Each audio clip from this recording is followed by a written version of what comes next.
अपने गुरु के मैं संग संग ओली, अपने गुरु के मैं संग संग ओली, सखीरे मुझे टेक न आई लाज, आज गुरु दर्श दिखाए। अपने गुरु के मैं संग संग होली। गुरु जी के संग संग होने का मतलब गुरु जी ने हमें जो भगत बनके अपनी जो रहनी करनी दिखाई है, एक भगत की भूमिका में परमात्मा ने जो कर्म करके दिखाए हैं, कहते हैं मैंने उनका अनुसरण कर लिया, मैंने उनकी संगति कर ली। अपने गुरु के में संग संग होली, उनके साथ में होली। अब साथ में कौन होगा? जिनके विचार एक समान होंगे। इष्ट मिले और मन मिले, मिले सकल सब रीत, कहे कबीर तहां जाइए रह संतन की। तो एक भगत वाले लक्षणों को, गुणों को अपने ऊपर धारण करके कह रहे हैं मैं अपने गुरु जी के साथ हो लिया। अब चाहे शीश कटे, चाहे जग रूठे, चाहे ये घर छूटे, मुझे तो मोक्ष प्राप्त करना है, अपने गुरुदेव जी को प्रसन्न करना है। और गुरुदेव जी के साथ साथ चलने में, उनकी संगति करने में, उनके वचनों पे चलने में हमें जो संघर्ष करना पड़ता है या पड़ेगा, परमात्मा कहते हैं उसमें भी तुम्हारा तप बनता है। तप, उसमें भी भक्ति बनती है। इस भक्ति मार्ग में भी परमात्मा ने बताया कि इसमें भी है तप, लेकिन इसमें वो तप नहीं है जो कुएं में उल्टा लटक जाए, ऊपर को पैर नीचे को सिर कर ले, पेट का पानी हिला दे, कहीं जंगल में जाके घोर तपस्या कर ले, धूना लगा ले। परमात्मा ने कहा कि वो तप नहीं। इस सत भक्ति मार्ग में तप बताया कि अपने गुरु जी के साथ साथ चलने में, उनके वचनों को निभाने में, उनके नियम और मर्यादाओं को निभाने में जो तुम्हें कष्ट आएंगे, किसी के पति की तरफ से, किसी की पत्नी की तरफ से, किसी के माता पिता की तरफ से, किसी के बेटा बेटी की तरफ से, तो किसी को समाज की तरफ से, कहते तुम जो संघर्ष करोगे उसमें भी तुम्हारा तप बनेगा, भक्ति बनेगी तुम्हारी। सतगुरु रामपाल जी।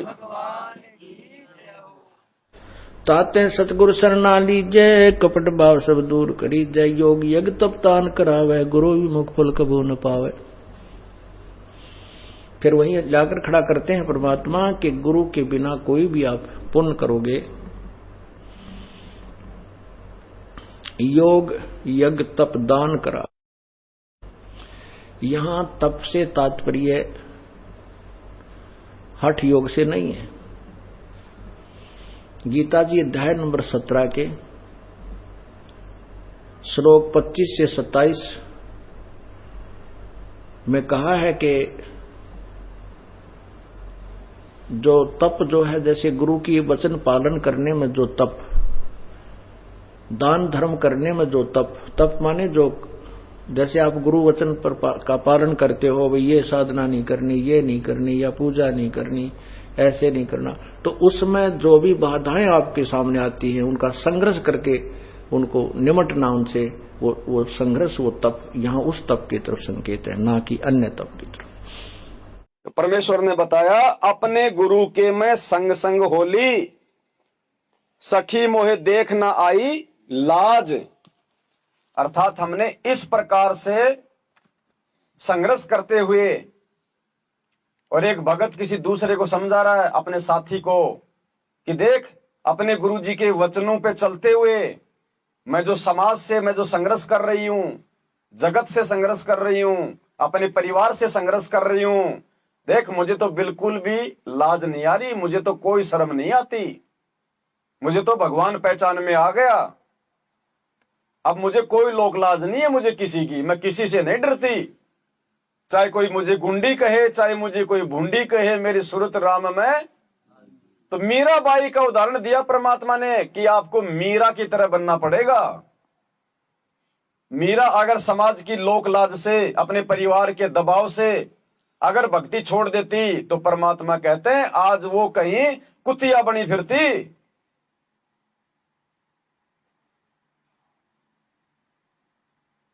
तो सखीरी मोहे देख न आई लाज, कि देख ये ज्ञान समझ में आने के बाद, ये भगवान समझ में आने के बाद अब मुझे कोई लोक लाज का डर नहीं है। लोक लाज ना कीजिए निर्भय हो रहिए, जय मन चावे राम को तो दासा तन धरिए। और परमात्मा कहते हैं कुल करनी के कारण है हंसा गया बिगोए, जब यो कुल के कर लेगा जब तू चार पाया का गधा होए। जब जानवर बन जाएंगे तब ये लोकलाज कहां जाएगी। कुत्ता कुत्ती बन के नंगे घूमेंगे मार्केट में, तब वो शर्म कहां जाएगी। जो आज गुरुजी के सत्संग सुनने में, उनकी आज्ञा का पालन करने में आज तो शर्म आती है। गहने उतार दूंगी तो मेरी सासू क्या कहेगी, आड़ोसी पाड़ोसन मुझे क्या कहेंगी, हे तेरा पति के मर गया, तू ऐसे कैसे विधवा की तरह रह रही है, तूने तो ढंग का खाना पीना भी छोड़ दिया, तो ये चड़कीले भड़कीले वस्त्र भी नहीं पहनती है, अरे कम से कम नाक में तो डाल ले छोटा सा। तो इस प्रकार से काल हमारे को विचलित करवाएगा।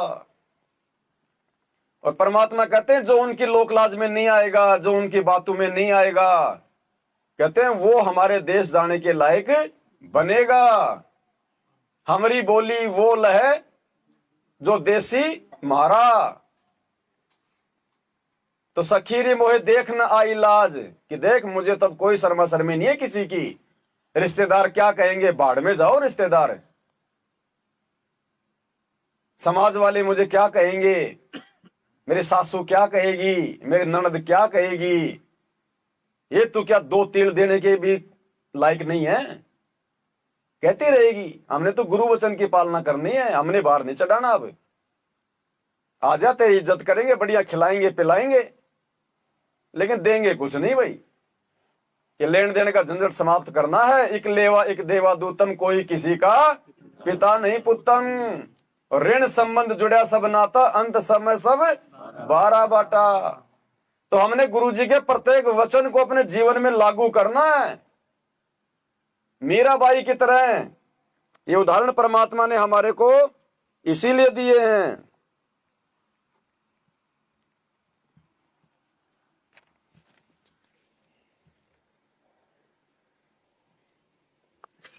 मीराबाई ने बोली चाहे मेरा सिर कट जा पर मैं सत्संग में जानता नहीं मना रह सकती। हम तो थोड़ी सी आठ को मान करके भी सत्संग से विमुख हो जाते हैं ना हमें, लेकिन थोड़ा सा हिम्मत करनी पड़ेगी। किसी युग में कर लियो या करे सदेगी, करे सरेगा, चाहे इस जन्म में कर लियो, चाहे फिर कभी जन्म और कोई भक्ति का सूत बैठ जाए तो फिर कर लियो। करना पड़ेगी हिम्मत, जैसे मीराबाई ने करी। भारत यह समझ में आई तो मीराबाई एक लड़की होकर और संग्रह समाज से कर सकती है, तो क्या हम नहीं कर सकते? और क्या आज की लड़कियां नहीं कर सकती? वो लड़की कोई चार हाथ थे उसका।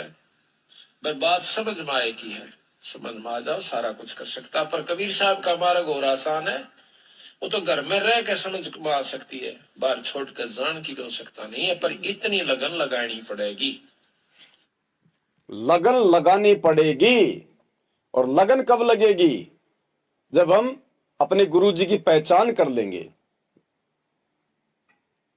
और जिसको अपने गुरु की पहचान हो गई, गुरु की पहचान होगी ज्ञान समझ में आने के बाद, और उसके बाद में कोई लोकलाज नहीं, फिर कोई शर्मा शर्मी नहीं, कोई मर्यादा टूटेगी ही नहीं। जिसको ये भगवान समझ में आ गया, जिसको सृष्टि रचना समझ में आ गई, जिसको काल भगवान का ये विधान समझ में आ गया कि भैया ये जो 21 ब्रह्मांड हैं, ये सतलोक की जेल है। जैसे यहां पे कोई आदमी कोई अपराध करता है तो उसको जेल में भेज दिया जाता है ना, ऐसे ही सतलोक में जब जीव गलती करता है तो परमात्मा ने ये 21 ब्रह्मांड एक जेल बना रखी उसको सजा देने के लिए। जब ये चीज समझ में आ जाएगी कि हम तो सजा काट रहे हैं, सजा भोग रहे हैं, ये खुली जेल है ये, इसलिए हमें लगता है कि हम लोग आजाद हैं। परमात्मा ने बताया कि जब तुम्हें ये काल भगवान का लोक जेल दिखाई देगा ज्ञान आधार से, तब तुम जेल से बाहर निकलने का प्रयास करोगे। और जिस आदमी को जेल से बाहर निकलने का प्रयास करना होता ना, फिर वो किसी चीज की परवाह नहीं करता। फिर वो जो कहेगा सामने निकालने वाला उसकी हर बात मानेगा फिर वो। तो इस प्रकार से परमात्मा ने हमें मीराबाई का उदाहरण भी दिया, और इस जेल से बाहर निकलने के लिए, परमात्मा की मर्यादा निभाने के लिए संघर्ष करते हुए मालिक ने उदाहरण दिया कि जिन महापुरुषों के आज आप नाम सुनते हो, आदर से लेते हो, उन्होंने ऐसे ही परमात्मा नहीं पाया। और पुण्यात्माओं, आज तक उस मीराबाई का भी मोक्ष नहीं हुआ जो इतना संघर्ष करके चली गई 500 वर्ष पहले। उस मीरा का भी आज पुनर्जन्म, मुक्ति बोध, पेज नंबर 212 और 13 पढ़ लेना, सबके घरों में होगा। परमात्मा ने स्पष्ट लिखा हुआ है कि मीरा का वर्तमान में फिर से जन्म होगा। बताओ, इतना संघर्ष कर गई उस समय और फिर भी मोक्ष नहीं। क्यों? सिर्फ एक कमी थी, गुरुजी को नहीं पहचाना। बस उन्होंने भगवान नहीं माना। और इसी कमजोरी को दूर करवाने के लिए आज परमात्मा ने शिक्षा दी है, शास्त्रों से प्रमाण दिखाए हैं, और बची कुची कसर निकालने के लिए ये साध संगतियां रखवा दी। और उन आत्माओं ने भी कितना संघर्ष किया। परमात्मा कहते ध्रुव पिटया, प्रहलाद पिटया, 650 साल पहले हमारे बंदी छोड़ पिटे, और आज हमारे सतगुरुदेव जी को देख लो। तो हम कैसे भाई साहब यारी, रिश्तेदारी, दोस्ती निभाते निभाते पार हो जाएंगे? हम कैसे काल को और उसके जीवों को, यानी अपने रिश्तेदारों को, जगत वालों को, यार दोस्त और मित्रों को खुश करते हुए पार हो जाएंगे? तोड़नी पड़ेगी, चाहे आज तोड़ लो, चाहे 10 दिन बाद में तोड़ लेना। तोड़नी पड़ेगी, सबसे तोड़ एक संग जोड़नी पड़ेगी परमात्मा के साथ, गुरुदेव के साथ। ऐसे और भी बहुत से भक्त बताते हैं, ऐसे ऐसे व्याधि चलन लग गया तो 100 का नोट पाया। एक माई कह रही थी जी, मैं पति तो नाम नहीं ले रहा, बाधा भी करता था। समागम आ गया, करौथे आश्रम में जब हम सत्संग करते थे, तो मैंने अपने पति से कहा कि मैं सत्संग में जाऊंगी, मैंने 100 रुपये दे दे। ये 10 वर्ष पहले, 8-9 वर्ष पहले की बात है। वो कहने लगा, मैं तेरे को 54 नहीं दूं, और तू तीसरे दिन झोला ठावे और वहां चली जाती है। वो कहने लगी, मैं कोई गलत जगह जाती हूँ। 60-65 साल की उम्र की बुढ़िया थी, और तेरे बेटे जाने लग रहे वहां पर। बेटे तो अपनी कमाई करे, वो ले जाते हैं किराया। मैं किराया मान ले उनसे मांग भी लूं तो नखरे करता है, क्योंकि बेटे अलग हो रहे हैं, उनसे थोड़ा द्वेष रखता है, उनसे कैसे ले लेगी, वहां जाओ भी नहीं गी। तो उसने कहा कि मुझे 100 रुपये दे दे। मैं बोला कति नहीं जान दूं, और जाके दिखाइए आज तू। तो नहीं, मैं पैसा किराया दूं नहीं, तू जागी कैसे? तो वो कहने लगा, मेरे द्वारा पैसा को ना। फिर आखिर में ये बहाना मिला उसने कि मेरे द्वारा 100 रुपये को नहीं। वो क्या कहती है उसकी पत्नी कि मैं तो बैठकर रोने लगी, जहां पूजा स्थल है रोने लगी है भगवान, देख कौन बनी। हम एक दूसरे के ऐसे बांध रखे हैं कि हम इनसे अब अपने भगवान के दरबार में भी नहीं जा सकते। आखिर में कहने की मैंने ये सोच लिया कि मैं अभी चाहती हूँ किसी पड़ोसन पर मांग मूंग कर मैं जाऊंगी। इतना दृढ़ निश्चय मैंने कर ही लिया था, लड़ाई होगी, बोलेगी, मार पीट लेगा और 2 मुक्के खा लेगी भगवान के नाम पे। ध्रुव पिटा, प्रहलाद पिटे, मीराबाई पिटी। ऐसे ही निर्णय होता है, ऐसे ही परमात्मा निकटाता है। इतने में बूढ़ा साइकिल लेकर जा था, गांव से निकला, सड़क थी अच्छी, तो दिल्ली के, ये पंजाब खोड़ की बात है, और वहां वो गया होगा सड़क के ऊपर आधा किलोमीटर, एक 100 का नोट ऐसे हवा में उड़ा, अगले साइकिल के अगले पहियों की ताड़ियां में आके चिपक गया, और उसने रोका तुरंत साइकिल। 100 का नोट ताजा, उसकी तो घीघी बंद की, घबरा गया, उल्टा आया, आकर ने बोला, ले भगवान, तेरे भगवान ने भेज दिया, तेरा 100 का नोट ले जा। तो और उसका जो है ना पसीने आ रहे, उसके बाद उसने मुझे मना नहीं किया। तो यहां परमात्मा कहते हैं,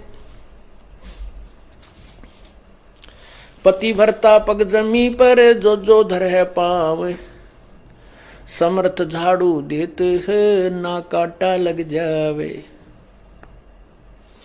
पति भरता भूखी रहे, यानी पति भरता को यानी सच्ची उस अनन्य मन से पूजा कर रही भक्त आत्मा को कोई अभाव होता है, किसी चीज की आवश्यकता होती है और वो वास्तव में उसकी आवश्यकता है, तो कहते हैं पति भरता भूखी रहे वहां समर्थ घर सोच। ऐसे पति की स्त्री के, ऐसे पति की स्त्री के काल कर्म हो मोक्ष मोच। कहते हैं जैसी भक्त आत्मा जब दुखी होती है तो भगवान के दरबार में भी चिंता बन जाती है। और ऐसे पति की स्त्री के काल कर्म हो मोक्ष, जो ऐसे दृढ़ता के साथ, समर्पण के साथ, पूरे विश्वास के साथ भगवान पर लगती है, उसके नाम पर, कहते हैं उन्हीं का मोक्ष होता है, उन्हीं के पाप कर्म नष्ट होते हैं। कहते हैं नुक्ते ऊपर रिच जगा रे कोट कर्म जल जा तुम्हारे। ये नुक्ते होते हैं जो हम लोग लाज और किसी परमात्मा के नाम पर ना किसी पति से, ना पत्नी से, ना पुत्र से कोई दबाव नहीं मानते अपने आत्म कल्याण के लिए, तो परमात्मा प्रसन्न होता है। परमात्मा कहते हैं मात पिता सुत स्त्री, मात पिता सुत सत्री, आलस बंधु कान, संत मिलन को जब चले ये अटकावे आण। मात पिता, बालक है, बेटा है, बेटी है, माँ बाप नहीं जानते सत्संग में, जो 15-16 साल के 20 साल तक हैं वो माता पिता के अधीन होते हैं। और जो बुजुर्ग हैं वो जब बच्चे बड़े हो जाते हैं तो बच्चे बेटियां के अधीन हो जाते हैं, बेटे के अधीन हो जाते हैं। या फिर आलस, या फिर लोक लाज। जैसे आप यहाँ सत्संग में आते हैं, कोई ना कोई जरूर टकरा देगा, कहाँ चले, बेरा है सत्संग में जान दोगे, थारा तो पाँव लिकट रहा है, तीसरे दिन वहां बैठे रहते हो। तो इस तरह के श्लोक सुना देते हो। और आप जो ज्ञान में कमजोर है, इन बातों से दबाव मानने लग जाता है और फिर वो आना भी कम कर देता है, उसको ज्ञान नहीं है। इसके लिए परमात्मा कहते हैं कि मात पिता सुत स्त्री और आलस बंधुकाण। बंधुकाण माने लोक लाज, अपने मित्रों के वो कहे हुए व्यंग्यात्मक बातों से झिझक जाना। कहते हैं सतगुरु मिलन को जब चला ये अटकावे आण, ये आके आंट लावेंगे। किधर बेटा क्या माँ बाप या स्त्री ऐसी निकम्मी हो जाए कदी बेबे, बस जी का झाड़ बन जाती इस भगत के, या फिर लोक लाज, या खुद आलस कर जा, फिर देखोगे, फिर अगले बार देखेंगे, सर्दी ज्यादा है, गर्मी घनी है। इनका अटकाया ना अटके जो सतगुरु दर्श को जाए, कहे कबीर सो संत है भाई आवागमन निसावे। कहते नुक्ते ऊपर रिच जगह। ऐसे हम थोड़ी बहुत भगवान के लिए पापीटिया करेंगे, संघर्ष करेंगे तो हमारे निकट आएगा। और केवल बात बनाते हैं परमात्मा या कोई भी क्रिया पूरी नहीं हो सकती। जैसे अब यहाँ कौन आएंगे, वो आएंगे जो पूर्ण रूप से परिचित हो चुके हैं इस ज्ञान से। सतगुरु रामपाल जी भगवान की। तो बार बार परमात्मा ने ज्ञान को आधार बनाने के ऊपर जोर दिया है, क्योंकि ज्ञान को आधार नहीं बनाएंगे तो ना भक्ति समझ में आएगी, ना भक्ति करवाने वाला समझ में आएगा, और यूं ही धक्के खाते रहेंगे हम बार बार परमात्मा से दूर होकर। तो परमेश्वर ने बताया अपने गुरु के में संग संग होली, सखीरी मोहे देख न आई लाज। तो अब इस परमात्मा की प्राप्ति के मार्ग में जो भी बाधाएं, चाहे परिवार की तरफ से, चाहे समाज की तरफ से, चाहे काम धंधे की तरफ से अगर आती हैं, तो बेशक वो हमसे दूर हो जाएं तो हो जाएं, वो हमसे छूट जाएं तो छूट जाएं, लेकिन पुण्यात्माओं अब की बार हमारे गुरुदेव हमारे से नहीं छूटने चाहिए। और जब गुरु हमारे पास में है तो सब कुछ हमारे पास में है। कुछ भी तो नहीं गया। परमात्मा फिर से आपका साथी उनको बना देगा। उनको भी फिर किसी न किसी बहाने, किसी न किसी कारण से अपने शरण में ले लेगा और वो भी आपके साथी हो जाएंगे, वो भी हमारे जो है पंथी हो जाएंगे। और आज यदि हमने उन काल प्रेरित जीवों से डर के, सहम के, लोकलाज में आके यदि हम भक्ति से दूर हट जाते हैं, या फिर हम भक्ति भी कर रहे हैं लेकिन मर्यादा तोड़ के, क्योंकि उनकी भी बात मान रहे हैं, उनकी जो क्रिया है वो भी कर रहे हैं और इधर भक्ति भी कर रहे हैं, तो भी बात नहीं बनेगी। फिर क्या होगा, एक दिन ज्ञान परमात्मा का पूरी धरती पे जाएगा। और जिन जिन घरों में परमात्मा ने हमें जन्म दिया और हमें अपनी शरण में लिया है, और अभी तक हमारे जो रिश्तेदार हैं, जो नाती है, जो अभी तक परमात्मा का विरोध कर रहे हैं, शरण में नहीं आए हैं, ये भी डेफिनेटली बात है। भगत के घर में जितने भी अनुपदेशी हैं, आने वाले समय में परमात्मा की शरण में आएंगे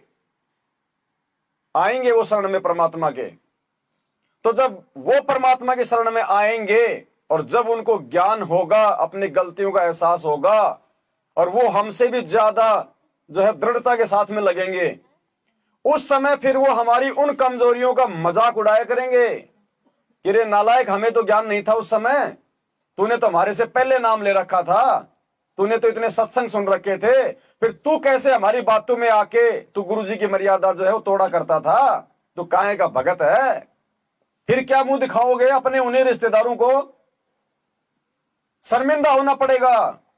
और आज यदि हम दृढ़ रहेंगे, माँ बाप यदि भक्ति ना करने दे, कह दे कि नहीं निकल जा, तेरा जमीन में कोई हिस्सा नहीं है, कोई प्रॉपर्टी में हिस्सा नहीं है, तो माता पिता को हाथ जोड़कर प्रेम से कि माता जी, जब आपके पेट में था तब मुझे नहीं पता था बाहर का कि मेरे हिस्से में जमीन कितनी आएगी, मकान कितना आएगा।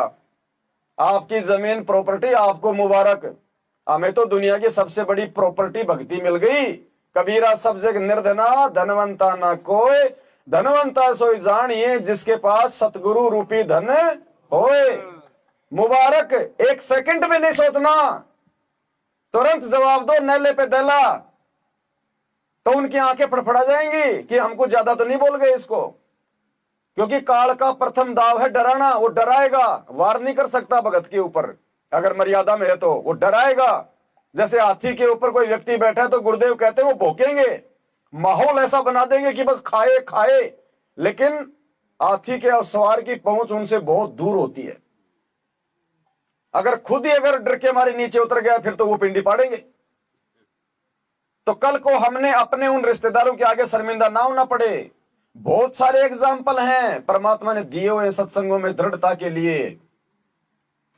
एक भाई को ज्ञान समझ में आ गया, दृढ़ता के साथ में लग गया, उसकी पत्नी को नहीं आया, और जब घर में वो भक्ति करता था, वो सारी परंपरा, वो रीति रिवाज छोड़ दिए, तो पत्नी नाराज हो गई, झगड़ा होता, और एक दिन बोली या तो बाबा रामपाल को या फिर मेरे को, दो में से एक को चुन ले। तो भाई ने हाथ जोड़ के कहा कि देखो मैंने तो बाबा रामपाल को चुन लिया, आपको रहना है तो आपकी इज्जत करूंगा, अपनी जिम्मेदारी निभाऊंगा, आपने नहीं रहना है तो जबरदस्ती हाथ पकड़ के नहीं रखूंगा आपको, आपकी मर्जी।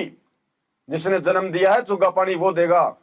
और वो मायके चली जाती है, 6 महीने बाद में खुद ही आती है, फिर मां से फोन करवाती है कि बुला ले तेरे जवाई को। कब, जब हम दृढ़ रहेंगे तब काल झुकेगा। हम पहले घुटने टेक देंगे तो काल तो हावी होगा ही फिर हमारे ऊपर। तो अब ज्ञान होने के बाद में ये मौका नहीं चूकना। यही समझाते हैं परमात्मा सत्संगों में, 4-4, 5-5 घंटे गुरुदेव के सत्संग करने का और कोई मकसद नहीं होता था। यही मकसद होता था कि ये आत्माएं भक्ति पे दृढ़ हो जाएं, काल इनसे मर्यादा ना तोड़वाए। क्योंकि मर्यादा टूटते फिर परमात्मा जो समर्थ है वो भी असमर्थ हो जाता है काल को दिए गए अपने वचन के अनुसार। गरीबदास जी ने अपनी वाणी में कहा, हम कौन सी वाणी है, अनंत कोटि बाजी जहां हम रचे सकल ब्रह्मांड, और गरीबदास मैं क्या करूं यो काल करे जीव खंड। कि जिस समय ये मेरे भक्तों की मर्यादा तोड़वा देता है उस समय मैं भी असमर्थ हो जाता हूं इस काल को दिए गए वचन के अनुसार। क्योंकि इसने यही वचन मांगा था कि परमात्मा आप नीचे जाओगे, जीवों को ज्ञान समझाओगे, हे परमात्मा, जो आपके ज्ञान को सुन के जो भक्ति पे जो आदमी दृढ़ हो जाए वो आपका हंस, बाकी जबरदस्ती किसी के साथ मत करना। बाकी जो आपके ज्ञान को ना समझे, जो आपकी मर्यादाओं में ना रहे, जो आपके वचन पे ना चले, वो मेरा भोजन, उसको जबरदस्ती ना ले जाना। तो परमात्मा ने कहा तथास्तु। इसलिए परमात्मा को आके इतना ज्ञान देना पड़ता है जोर दे दे के, क्योंकि वो जबरदस्ती नहीं करेगा। इसलिए परमात्मा ने सत्संग का तरीका अपनाया अपने विधान को बताने के लिए। तो हमने भी इतना सब कुछ ज्ञान लेने के बाद में परमात्मा को दुखी नहीं करना चाहिए। कहते हैं जिन बातों से गुरु दुख पावे उन बातों को दूर बहावे। तो इतना सब कुछ समझाने के बाद 27 वर्षों से, और आज भी यदि हम 3-3 भगवानों की पूजा करेंगे, 2-2 भगवानों की पूजा करेंगे, तो कैसे हमारा परमात्मा हम पे प्रसन्न होगा, और कैसे बात बात पे मर्यादा तोड़ने वालों की बात बनेगी। तो कोशिश करनी हम सभी भगत भाई बहनों ने, ये मौका बार बार नहीं आएगा। तो कहते हैं अपने गुरु के मैं संग संग होली, अपने गुरु के मैं संग संग होली, अपने गुरु के मैं सखीरी मोहे देख न आई लाज, आज गुरु दर्श दिखाए री, सखीरी मोहे देख न आई आज गुरु दर्श दिखाए री, सखीरी मारे जगे पूरब ले भाग, आज गुरु दर्श दिखाए री, सखीरी मारे जगे पूरब ले भाग, आज गुरु दर्श दिखाए।